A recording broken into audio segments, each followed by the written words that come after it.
Hello' everyone, welcome back to my another blog. আজি হৈছে শনিবাৰ আৰু এতিয়া বাজি গৈছে আবেলি 4টা। এয়া যোৱাকালি ৰাতি কিবা এটা খাওঁ কিবা এটা বনাওঁ লাগি আছে।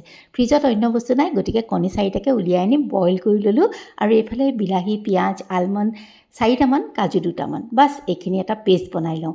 ভাবিছোঁ একদম চিম্পল আৰু ইজিকৈ এগ কাৰী এখন বনাওঁ। কেতিয়াবা লাগে ন তেনেকুৱা, কিবা খাওঁ লাগি থাকে, বনাওঁ লাগি থাকে আৰু সেইদিনাখন বনাবলৈ একচুৱেলি মনো যায় আৰু ভালো হয়। আৰু ইয়াৰ পেনখনতে মই কণীকেইটা ভাজি লৈছোঁ। অকণমান এয়া হালধি, নিমখ, অকণমান ৰেড চিলি পাউডাৰ এনেকৈ দি পেলাই ধুনীয়াকৈ কাঢ়াকৈ মন গৈছে যিহেতু অকণমান জ্বলা মছলা খাবলৈ, গতিকে কণীকেইটা এনেকৈ ভাজি ল'লোঁ।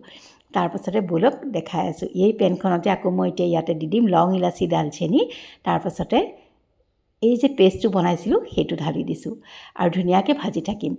একদম সহজতে হৈ যায় দেই। হালধি, নিমখ, জিৰা, ধনিয়া আৰু অকণমান ইয়াতে দি দিছোঁ মই মিট মছলা। বেছি জ্বলা মছলাও নহয়, একচুৱেলি বেছি একো তেনেকুৱা মছলাও নাই, কিন্তু এই কাৰীখন খাবলৈ ভাল লাগে। চিম্পুল যদিও টেষ্টটো ভাল হয়।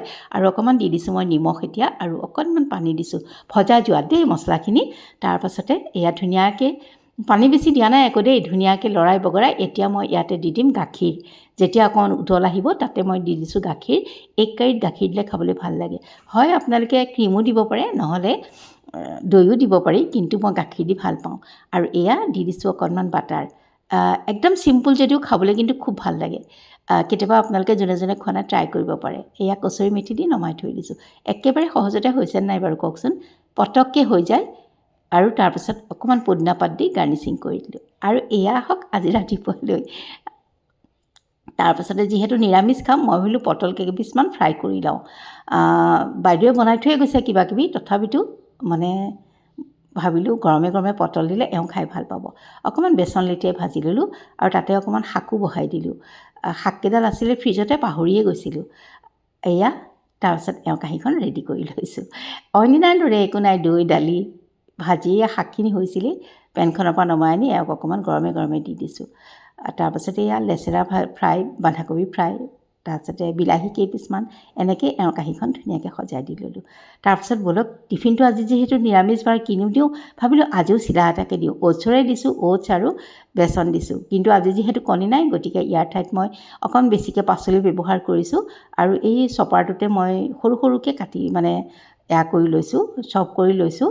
তাৰপাছতে তাতে অকণ নিমখ দিছোঁ আৰু ইয়াতে সোৱাদটো বাঢ়িবৰ কাৰণে মই অকণমান গাখীৰ দিছোঁ। এনেকৈ গাখীৰ অকণমান দিলে সোৱাদটো বেছি ভাল হয়। আৰু আদা অকণো সৰহকৈ দিছোঁ দেই, দেখাব নোৱাৰিলোঁ। আৰু অকণমান পানীও দিছোঁ ঘুটোতে। তাৰপাছত এয়া পেনখনত অকণমান ঘিউ লেটিয়াই পেলাই মই ঢালি দিছোঁ। পটককৈ হৈ যায়, বেছি সময় নালাগে আৰু খাবলৈও ভাল, আমাৰ স্বাস্থ্যৰ কাৰণে খুবেই ভাল। আৰু এনেকৈ অকণ আদা সৰহকৈ দিলে বা গাখীৰেদি ঘুটিলে খাবলৈ কিন্তু বহুত টেষ্ট হয়, টেষ্টটো বহুত বেছি বাঢ়ি যায়। তাৰপাছতে অকণমান পিনাট বাটাৰ লগাই দিম। এয়া ইলুটি সিলুটি কৰাৰ পাছত অকণমান পিনাট বাটাৰ লগাই দিছোঁ। আৰু চচ দিলেও ভাল লাগে, কিন্তু এওঁ ইমান ভাল নাপায় চচৰ টেষ্টটো, গতিকে তেনেকৈয়ে দি দিলোঁ। এয়া সামৰি সুতৰি টিফিনত ভৰাই দিছোঁ। এওঁ টিফিন ৰেডি হৈ গ'ল। অকণমান ফ্ৰুটছো দিছোঁ যি য'ত আছিলে। তাৰপিছত দুপৰীয়া ভাত পানী খাই মেচিনত কাপোৰ দি থৈছিলোঁ। ব'লক এতিয়া সেইখিনিও মেলি আহোঁগৈ। ইমান যে এলাহ লাগে ঐ। দুপৰীয়া ভাত খোৱাৰ পাছত ওপৰত উঠিবই মন নাযায়, চাটৰ ওপৰলৈ যাবই মন নাযায়। এয়া কোনোমতে গ'লোঁ আৰু উপায় নাই নহয়, মেলিবতো লাগিবই। এয়া চাওক, তাৰপিছত মেলি লৈছোঁ। আৰু উঠাৰ পাছত আকৌ ভাল লাগে জানেনে। এয়া দেখিছেনে জবা ফুলপাহ ইমান ধুনীয়াকৈ ফুলিছে, তাকো অকণমান দেখাই দিলোঁ। আৰু কাষতে নয়নতৰাখিনিও ধুনীয়াকৈ ফুলি আছে। ভাল লাগে ফুলবোৰ এনেকৈ ফুলি থাকিলে। সেইফালেও আছে অলপ। তাৰপাছতে ব'লক বতৰটো দেখাই দিওঁ। এয়া এফালে ক'লা মলা কৰি আহিছে, ভাবিছোঁ কাপোৰকেইটা শুকালেই হয়।